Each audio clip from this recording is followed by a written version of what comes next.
এই দুর্গাপূজার 4টে দিন আমি ভেবেছিলাম কোনো কেকের অর্ডার নেব না, কিন্তু কাস্টমার এতটাই বায়না করলো যে তার অর্ডারটা নিতে হলো। আর এই অর্ডারটা ছিল নবমীর দিন সকালে। অষ্টমীর দিন সারা রাত ধরে প্যান্ডেল হপিং করার পর ফিরে আসলাম, 2-3 ঘন্টা রেস্ট নিয়ে সকাল সকাল একদম রেগে পড়লাম কেকের কাজে। তো কেকের ক্রিম তো আর ডিপ ফ্রিজ থেকে বের করা ছিল না। যখনই অর্ডারটা শুনলাম তখনই ঝটপট করে আগে ক্রিমটা ডিপ ফ্রিজ থেকে বের করে আমি নর্মালে রেখে দিলাম। এরপরে শুরু করা যাক আজকের কেকের কাজ। এরপরে চলো কেকের টিনটা রেডি করি। আজকে 1 পাউন্ডের কেক রেডি করব, তার জন্য আমি এখানে 6 ইঞ্চি মোল্ড নিয়েছি। মোল্ডের মধ্যে অল্প তেল ব্রাশ করে একটা বাটার পেপার লাগিয়ে দিলাম। তোমাদের কাছে ইকো বেকের পেপার থাকলে সেটাও লাগাতে পারো। এরপরে চলো কেকের স্পঞ্জটা রেডি করব। এখানে আমি নিয়েছি 1/2 কাপ গুঁড়ো চিনি, রেগুলার চিনিটাই আমি গুঁড়ো করে নিয়েছি। 1/2 কাপ নিয়েছি মিল্ক, একদম রুম টেম্পারেচার মিল্ক, এখানে না গরম না ঠান্ডা ইউজ করব। এরপর অ্যাড করব 1/4 কাপ রিফাইন অয়েল। রিফাইন অয়েলের বদলে তোমরা 1/4 কাপ মেল্টেড বাটারও ইউজ করতে পারো। 3টে উপকরণ আমি একটা হ্যান্ড উইস্কারের সাহায্যে মিশিয়ে নিচ্ছি। ভালো করে মেশানো হয়ে গেলে এক এক করে ফ্লেভার অ্যাড করব।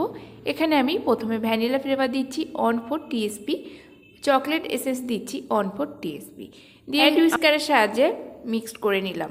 এরপরে একটা চালনি রেখে তার মধ্যে অ্যাড করব 1 কাপের মতো ময়দা। এখানে 1/4 কাপ কোকো পাউডার, আজকে উইকিফিল্ডের কোকো পাউডার আমি ব্যবহার করেছি। দিয়ে দিলাম 2 টেবিল চামচের মতো milk powder, 1 TSP baking powder and 1/2 TSP baking soda, দিয়ে দিলাম 1 চুটকি লবণ। দিয়ে ভালো করে শুকনো উপকরণগুলো চেলে নিচ্ছি।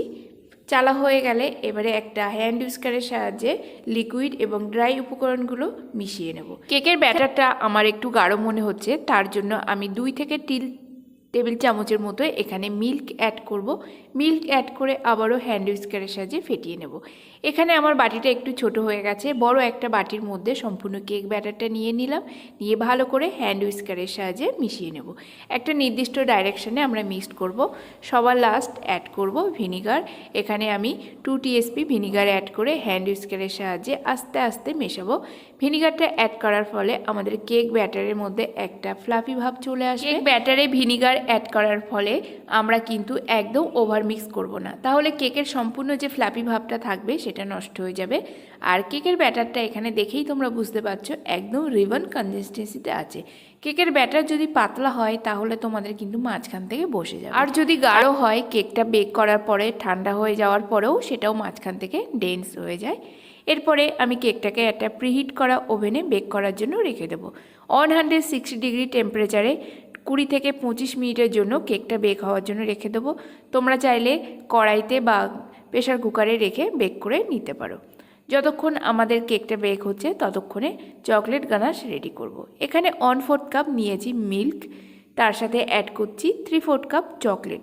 এখানে যে চকলেট গার্নিশিংগুলো আমি রেডি করি তার সেই চকলেটগুলোই এখানে আমি অ্যাড করলাম। অনেক দিন ধরে ফ্রিজে স্টোর ছিল সেগুলোকেই অ্যাড করলাম।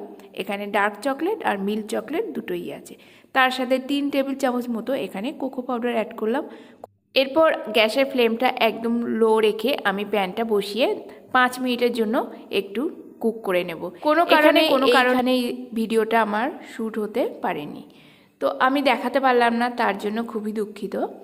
আমার গানাশটা এখানে রেডি হয়ে গেছে। গানাশ আমি এখানে ছেঁকে নেব, কারণ আজকের চকলেট গানাশের সাহায্যে আমরা চকলেট কেক ডেকোরেশনের জন্য উপরে গানাশ দিয়ে ফুল রেডি করব। তার জন্য গানাশ আমাদের একদম স্মুথ আর শাইনিং হওয়া চাই। আর গানাশের মধ্যে যদি চকলেট থাকে তাহলে ফুল করতে আমাদের অসুবিধা হবে। অবশ্যই চকলেট গানাশটা তোমরা সবসময় ভালো করে ছেঁকে নেবে। চকলেট গানাশটা ছাঁকা হয়ে গেছে, ততক্ষণে চকলেট গানাশটা একটু ঠান্ডা হোক। যে পাত্রের মধ্যে আমি চকলেট গানাশটা রেডি করেছিলাম সেই পাত্রে অল্প একটু জল দিলাম।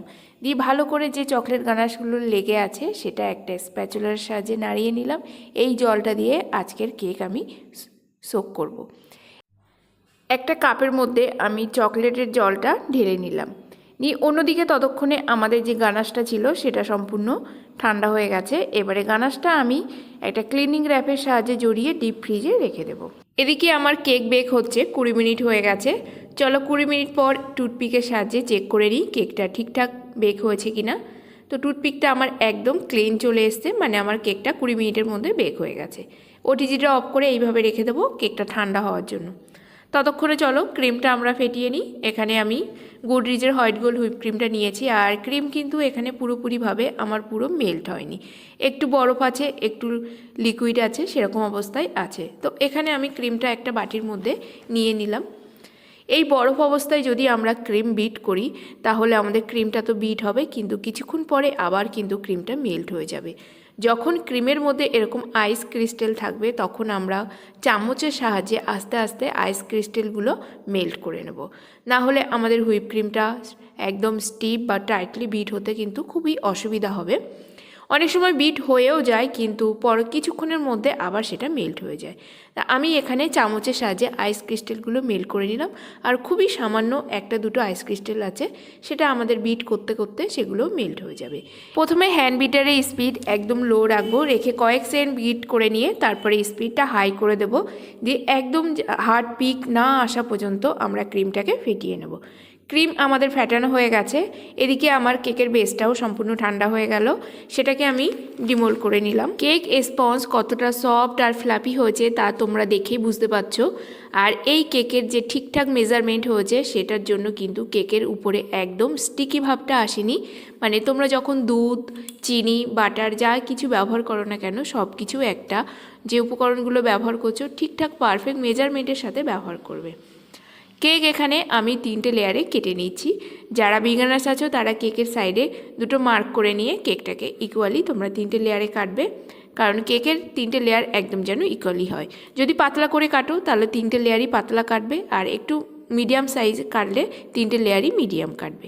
এবারে যে আগে আমি জলটা রেডি করেছিলাম সেই জলটা দিয়ে আমি কেক সোক করে নিলাম। এখানে আমি অল্প লেফট ওভার ক্রিম দিয়ে দিলাম। যদি লেফট ওভার ক্রিম তোমাদের থাকে তাহলে ক্রিমটা তোমরা কোনো এয়ারটাইট কন্টেনারে ভরে বা ক্লিনিং র্যাপ জড়িয়ে যদি ফ্রিজে স্টোর করো, নর্মাল ফ্রিজে 2 থেকে 3 দিন তোমাদের কিন্তু ভালো থাকবে। আর ক্রিম একটু হার্ড হবে না, একদম সফট থাকবে। ক্রিম দেওয়া হয়ে গেলে উপর থেকে আমি দিয়ে দিলাম 1 চামচ করে চকলেট গানাশ। আজকের অর্ডারে যে কেকটা ডেকোরেশন করব তার জন্য ক্রিম বেশি লাগবে না।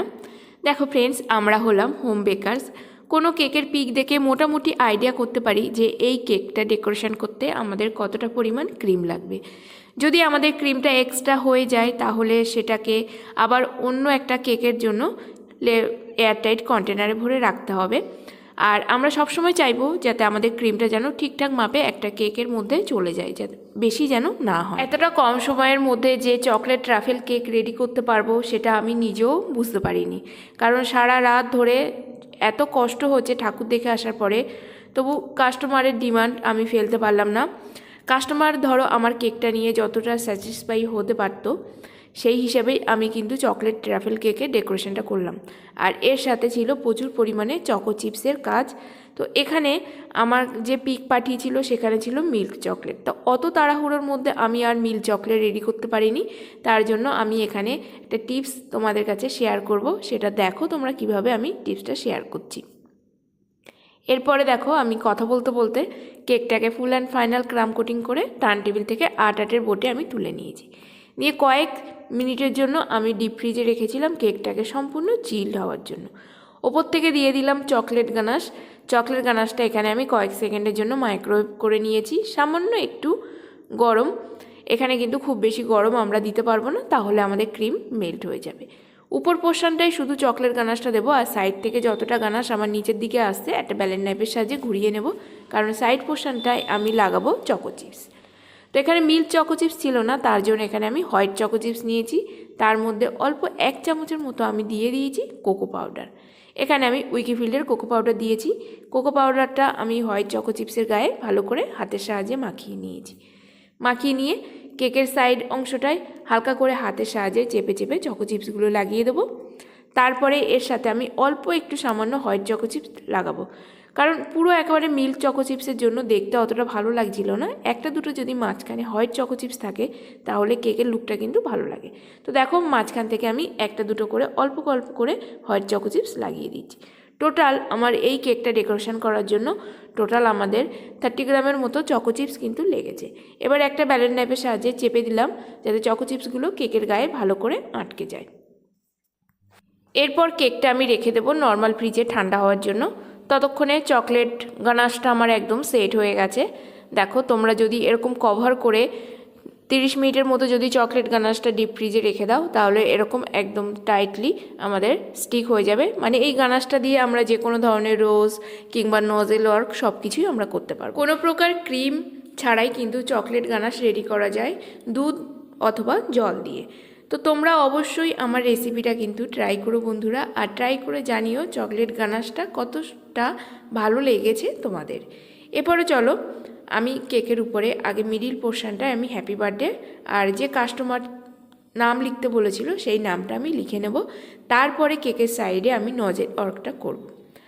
আজকে আমি কেকের উপরে যে ডেকোরেশনটা করছি তার জন্য অনেম নজেল নিয়েছি।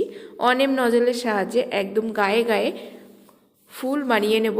যেখান থেকে পয়েন্ট ছাড়বো ঠিক গায়ে গায়ে ঘুরিয়ে ঘুরিয়ে, মানে আমি এখানে ঘড়ির কাঁটার ডান দিক ডাইরেকশান, মানে যে ডাইরেকশানে ঘড়ির কাঁটাটা ঘোরে সেই ডাইরেকশানে বানিয়েছি। তোমরা চাইলে যে কোনো একটা নির্দিষ্ট ডাইরেকশানে ফুল বানিয়ে নেবে। ফুলটা করা খুবই সহজ ব্যাপার। তো এক এক করে আমি কেকের পুরো সাইডে ফুলগুলো রেডি করে নিচ্ছি। আর এই কেকের যেহেতু সাইড পোর্শনটা চকো চিপস দেওয়া আছে তার জন্য আমি আর বর্ডার দিলাম না। এরপর আমি এক এক করে ফুলগুলো রেডি হয়ে গেলে এর উপর থেকে কিছু গোল্ডেন বল দিয়ে দেবো। ওই কম সময়ের মধ্যে যে চকলেট কেকটা একদম স্টেপ বাই স্টেপ তোমাদের কাছে ডেকোরেশন করে দেখালাম, সেটা কেমন হয়েছে বন্ধুরা অতি অবশ্যই কমেন্ট করে জানিও। তার সাথে আজকের ভিডিওতে যে ছোট ছোট টিপসগুলো শেয়ার করলাম সেটা তোমাদের কেক বেকিং অ্যান্ড আইসিংয়ের ক্ষেত্রে কিন্তু খুব হেল্প করবে। আজকের ভিডিওটা কেমন লাগলো অবশ্যই কমেন্ট করে জানিও। তার সাথে আমার চ্যানেলে নতুন বন্ধু হয়ে থাকলে চ্যানেলটাকে সাবস্ক্রাইব করে পাশে থাকা বেল আইকনটি প্রেস করে দিও। পুরানো বন্ধুদের অসংখ্য ধন্যবাদ পাশে থাকার জন্য। আর এটাই হচ্ছে আমার কেকের ফাইনাল লুক। অলরেডি আমার কাস্টমার নিচে চলে এসছে, চলো আমি কেকটাকে তাকে ডেলিভারি করে দিই। আজকের মতো এখানেই ভিডিও শেষ করছি। Take care and bye bye. Thanks for watching my YouTube channel.